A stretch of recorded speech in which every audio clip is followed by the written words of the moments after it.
cucu Luther di sini. Semoga kiranya Tuhan selalu memberkati kita semua. Nah, kali ini cucu mau mengajak saudara-saudara kita sesama pengikut Kristus untuk menyaksikan cerita dari seorang penganut Kristen Koptik.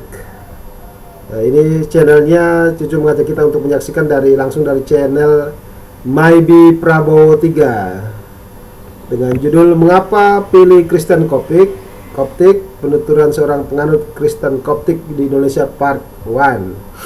Nah, untuk saudara-saudara Kristen non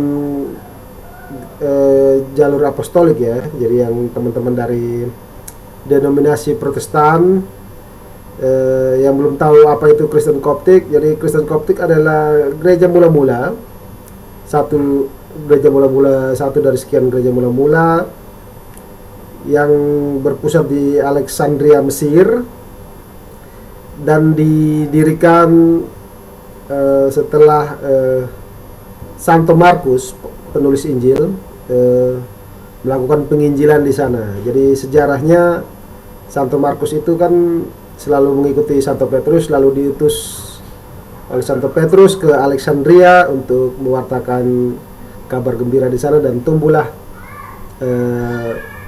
gereja Koptik di sana. Dan patut diketahui bahwa kehidupan monastri, kehidupan pertapa ya, biara ya, itu pertama kali dipraktikkan di gereja Kristen Koptik ini sebelum menyebar ke daerah lain gitu, ke Eropa gitu. Nah, untuk tidak memperpanjang kata lagi, mari kita saksikan channel dari Maybe Prabowo 3 ini ya. Jangan lupa untuk like video cucu ini, komen, share, dan subscribe bagi yang belum subscribe. Oke, selamat menyaksikan. Ya, mungkin sudah diawali dengan si Abinah Petrus ini. Abinah Petrus itu yang awal. Dia yang awal, makanya yang jauh lebih. Kalau Mbak Grace sendiri sebelum tahun 2015 menganut Kristen. Saya Kristen karismatik. Baru tahun berapa berubah? Landasan alasannya untuk pindah itu apa? Oke, landasan untuk pindah, terus terang ini lebih ke pribadi ya. Iya. Saya nggak bisa menyamaratakan, tapi itu kayak internal konflik ya. Ada pribadi dalam dan pengertian mengenai pengajaran Kristen sendiri gitu.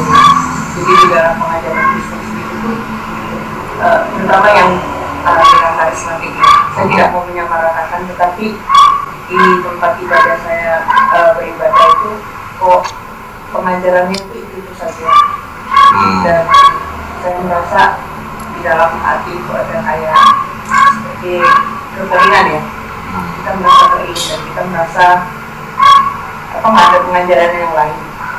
Ibarat Alkitab itu kan banyak, kok yang dikorbanin cuma itu lagi gitu. Nah, itu saya mencari.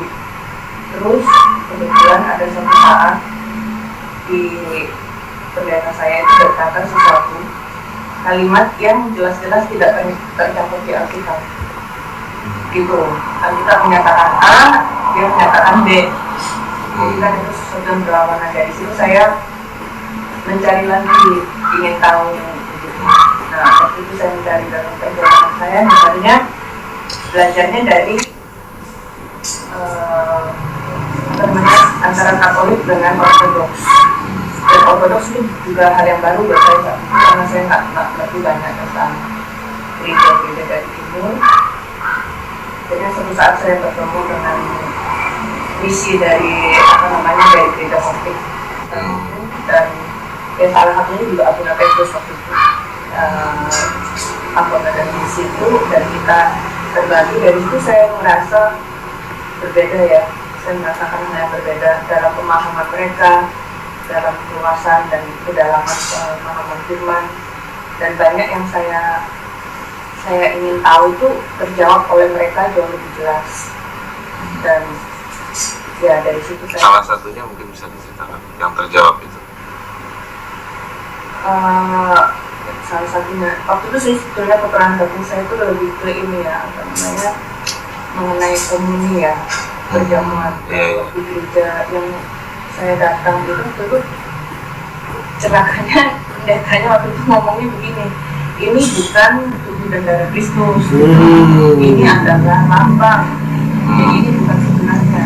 Sedangkan Alkitab menyatakan ini benar-benar tubuh dan darah Kristus. Dan yang melakukan itu, yang benar-benar mengakui iman seperti itu, yang saya cari itu, yang pasti itu Katolik saat itu. Dan kemudian waktu saya cross-check dengan Orthodox juga sama. Berarti kan ada dua hal yang menyatakan hal yang sama tuh. Dan buat saya itu kayak kalau di pengadilan, kalau ada dua saksi itu kan cukup. Saksi kurang ya. Nah, berarti ada dua saksi dari dua latar belakang yang berbeda dengan negara yang berbeda, tetapi menyatakan hal yang sama, berarti kan jangan-jangan kita yang salah gitu loh. Jadi saya mau belajar kembali ke istilahnya ke akarnya, dan apa yang mereka ajarkan yang dari akar itu banyak hal yang sebetulnya di gereja-gereja kontemporer ya kita sebutnya kayak karismatik dan Bethel dan apa seterusnya itu kita nggak bisa dapatkan. Banyak ayat-ayat yang nggak pernah disinggung karena kita nggak tahu harus menjelaskannya bagaimana gitu. Tapi mereka bisa menjelaskan, istilahnya gini, mereka bisa menjelaskan dengan bertanggung jawab. Pikiran kita itu bisa nyambung gitu. Nah itu jadi di situ yang saya pikir ya ini berarti benar ya. Dan saya cek dari apa istilahnya dari apa yang mereka ajarkan itu nggak ada yang menyimpang, istilahnya bukan sekte sesat gitu loh. Kan orang kan takutnya ya seperti sekte yang sesat, tapi itu saya lihat dari, saya kembali lagi di Alkitab dari apa yang mereka ajarkan itu semua sesuai gitu loh. Cuman kenapa di gereja yang sekarang kok mereka nggak pernah ajarkan? Ya, mungkin karena mereka sudah terhilang dari akarnya gitu. Oke, Cucu jeda sebentar ya. Cucu setuju dengan apa yang dikatakan oleh narasumber ini ya, bahwa gereja-gereja kontemporer saat ini ya, khususnya dari kalangan Protestan dan keturunan-keturunannya memang ya diakui atau tidak memang rata-rata kehilangan akarnya sama sekali gitu. Jadi seperti itulah apa yang dirasakan oleh narasumber ini. Baik, kita lanjut ya.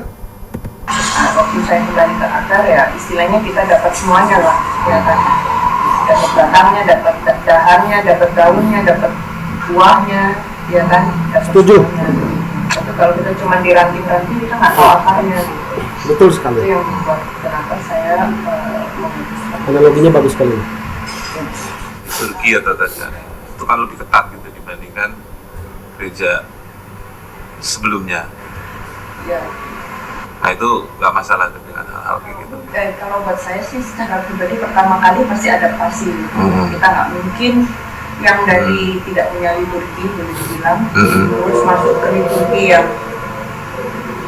yang asing terutama ya kan. Kalau menurut saya itu bukan hal yang mudah secara adaptasi untuk aktifkan adaptasi. Kan gereja ini tidak terlepas dari sejarah. Sejarah yang cuma 20 tahun dengan sejarah yang 2000 tahun kan beda.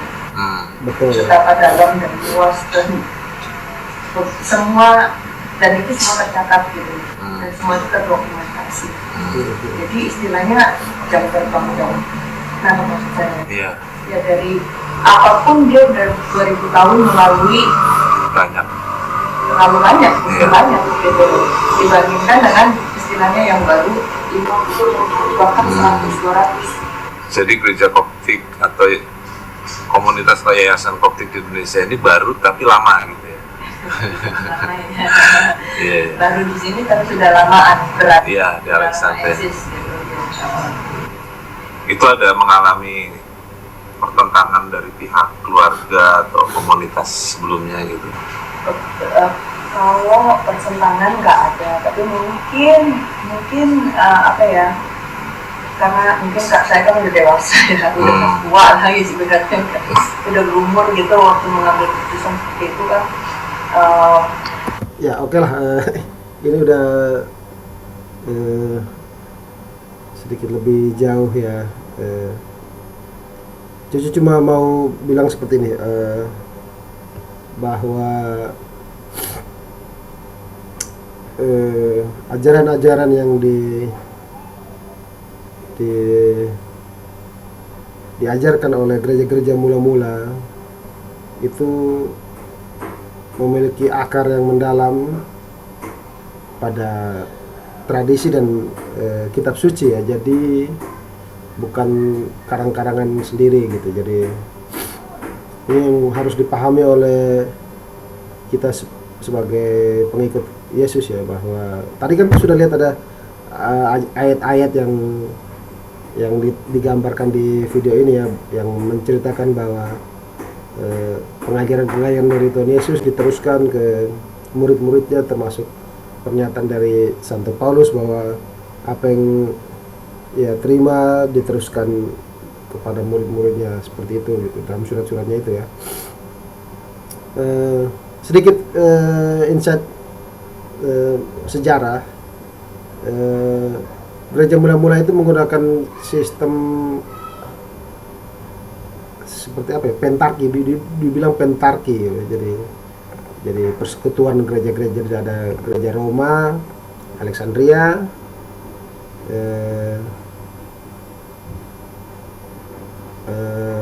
Syria dan Antioquia dan Yerusalem. Awalnya empat dulu nih. Terus kemudian muncul Konstantinopel, karena waktu itu Konstantinopel adalah tempat kediaman raja setelah ibu kota kerajaan Romawi dipindahkan dari Roma ke Konstantinopel, ke Bizantium, dan menjadi namanya Konstantinopel oleh Kaisar Konstantin ya. Seperti jadi ya, ada lima gereja mula-mula seperti itulah, yang memiliki jalur dari rasul-rasul, langsung rasul-rasul Yesus sendiri gitu, seperti itu ya. Termasuk juga gereja yang berada di Armenia, itu juga memiliki jalur suksesi apostol juga. Di India juga ada Siro Malabar Malankara, itu memiliki jalur apostolik juga gitu, seperti itu. Jadi Cucu mau mengajak kepada kita para penganut Kristen, jika ingin menggali akar kekristenan lebih dalam lagi, mari berdialog dengan teman-teman yang menganut kekristenan mula-mula ya, yang memiliki akar yang dalam, seperti yang Cucu sebutkan nama gereja-gereja mula-mula itu, termasuk gereja Koptik ini gitu ya. Oke, mungkin untuk sementara sekian dulu ya. Ini videonya sebenarnya 21 menit 34 detik, tapi Cucu cuma mau mengkomentari yang 8 menit pertama ya, biar tidak terlalu panjang ya. Ya semoga video reaksi ini, Cucu sebut video reaksi ya, video reaksi ini bisa memberikan pemahaman yang baru buat kita semua mengenai gereja kekristenan mula-mula. Baik, Cucu undur diri, tetap sehat selalu, jaga kondisi badan, dan semoga kiranya Tuhan memberkati kita semua. Amin, amin, amin.